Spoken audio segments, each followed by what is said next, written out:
Moments ago, Jerry Jones weighed in on what Micah Parsons had to say about Mike McCarthy. I'm not a good evaluator here for you. You say, well, do you personally have a problem?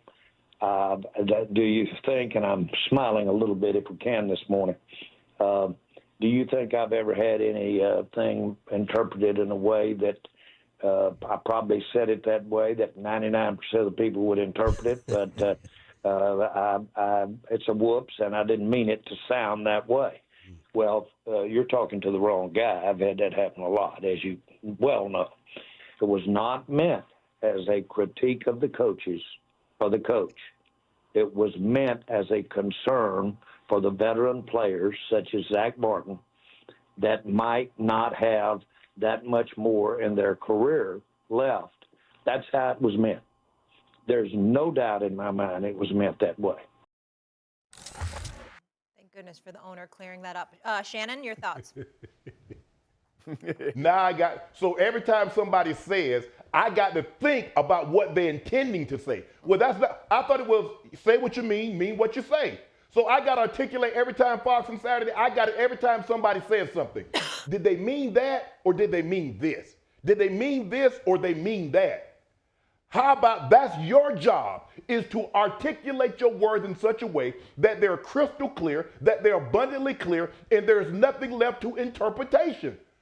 Fox, you're right. I've been doing this 20 years, and when you talk as much as I do, I got 7, 8 programs. I'm doing first take. You're bound to slip up. You're bound to say something. That ain't got time to sleep. Yeah. I didn't mean it like that. Guys, let me apologize. Yeah. let me go ahead and apologize, because that was not my intent. And even though I understand that some people are going to be intended, I said it in jest, but they didn't take it in jest. So I want to apologize now.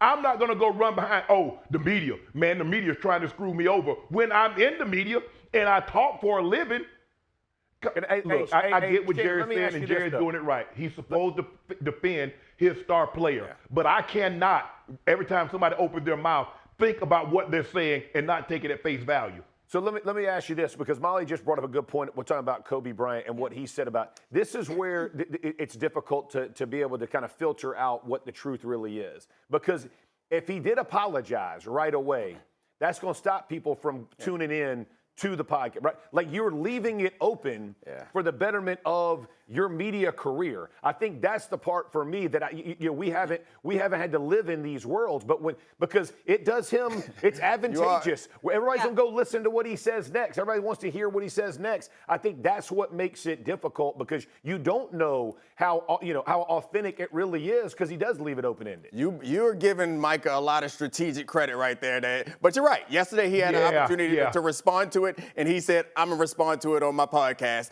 which I'm good for Micah. Everyone, it's called The Edge. Go get it. Listen to it. Download it. I want Micah to have a lot of success. But what I think is the problem, and Jerry Jones came up and spoke for him, is Jerry Jones creates this culture and this environment where this stuff is acceptable, and where you get rewarded and celebrated more for attention than you do for what you accomplish on the field. And Jerry Jones sent Mike McCarthy out there without a contract extension, which suggests that he's a coach that should not be respected. He's a coach that may not be here long. And so then when Micah Parsons said something about him, we all jump on it. And Jerry Jones did the same thing. Every time Dak needs a contract, Jerry Jones pretends like he's not talented enough to sign. And then you get an offseason where people's parents and family members are saying that Dak Prescott is not good enough. So, this is an environment that Jerry Jones has always fostered, an environment of entertainment over success.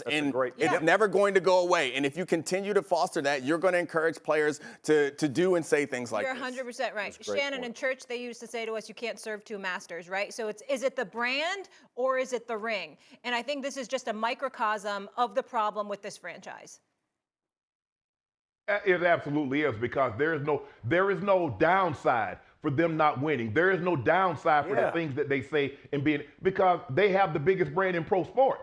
They're going to make $400 or $500 million, whether they win the Super Bowl or they win 2 games. So it does not matter to Jerry Jones, because at the end of the day, his bank account is getting bigger. But Fox, you're absolutely right. This is what Jerry Jones has cultivated. This is the fruit that is bearing. Guys say whatever they want because this is how it is. Because, see, If they were winning and they said this, we wouldn't take it. We wouldn't take it any other way because you would accept it. They've been saying asinine things when they were winning last year. Oh, Michael, we're going to have the best defense. We're going to be the 2000 Ravens. We're going to be we're going to be the Legion of Boom. And there is no accountability. Now that you're losing, everything gets critiqued. That's why you only accept winning. You don't accept, because if you accept things in winning that you wouldn't have lost, you're going to look stupid because eventually tides are going to turn. But you have to have a standard. You have to have an ethos in which the foundation of everything that you do is built on. And that is the Cowboys' problem. The Cowboys is all show. They're all fluff. There is no foundation because Jerry comes out here and says all this asinine things and then gets upset when people question him about the roster that he put together. This is a horrible roster. And he was threatening to have a guy removed from the job for even having the courage to ask him about the roster. Right. This is the Jerry Jones problem. Jerry Jones fostered this, he cultivated it, and now it's bearing beautiful fruit. Absolutely. Shay, before we move on really quickly, because you have, I think, the top sports podcast out there right now and obviously a Hall of Fame career. Do you think you could have juggled both? No. No, I'd have stayed off social media because the thing is, I don't want to hear, because everybody that has a social media, now they're a GM, they're a head coach, they're an ex-player. They know more about the game than the players know. They know more coverages. They know more fronts. They know more formations. No, I would not have wanted any part of that, and I would have not wanted to be on this. I wouldn't have wanted to play in this league because it appears to me, and Fox, you played after I did, and so did you Saturday. It seems like guys play for attention because the thing that Trayvon Diggs did, the reason he confronted the guy 2 minutes after walking off the field. So that's what's on your mind after a loss? Right. After you got carried, the first thing is to go grab my telephone and to see what they're saying on social media? I want no part of that. I wanted to win, and I wanted to have teammates that wanted to win. I'm not so sure the lion's share of these guys want to win. They love what football brings, the bag, the women, the cars, the home, the travel, the access. But they don't want the responsibility of winning, which means you got to put extra time in to be great at a chosen craft. I can speak to this a little bit, and I think, I disagree with Shannon somewhat. I think I don't think the players fundamentally have changed from the players in the past. I think the world around them has changed, and they're responding to that in kind. But I will say this, as someone who, always had other interests, I would get annoyed when people say, football players should only focus on the game, or why are you doing this? You need to be focused on the game. I will say this, with hindsight, when I was a player, I had other things going on. With hindsight now, the best years in my career was when my rookie year, when I had to prove myself and I didn't care about anything but prove myself. My contract year, when I was like, this might all be over, and I got everything else out of my life. Those are the two best years in my career. And at the time, my teammate got killed when I was in Denver, and then I spent a lot of the next year raising money for a good cause. Yeah. But it still took away from my game. No matter what, it took away from my game. And at the time, and I think a lot of players who might hear me say this will say, shut up, you don't understand it. I can do multiple things at once. I thought the same thing.